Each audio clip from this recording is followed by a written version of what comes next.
السلام علیکم۔ Driving licence کی تجدید میں تاخیر پر کتنا جرمانہ ہو سکتا ہے؟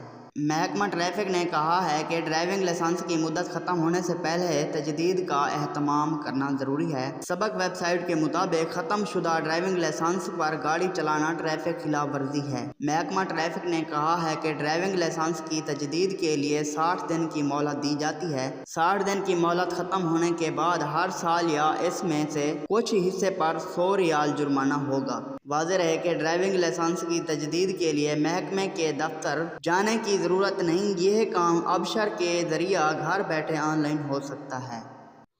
اگر آج کی ویڈیو اچھی لگی ہو تو میرے ویڈیو کو لائک کر دیں اور ایسی مزید خبریں سننے کے لیے میرے چینل کو سبسکرائب کر دیں اور بیل آئیکن کو پریس کر کے آل نوٹیفیکیشن پر سلیکٹ کر دیں۔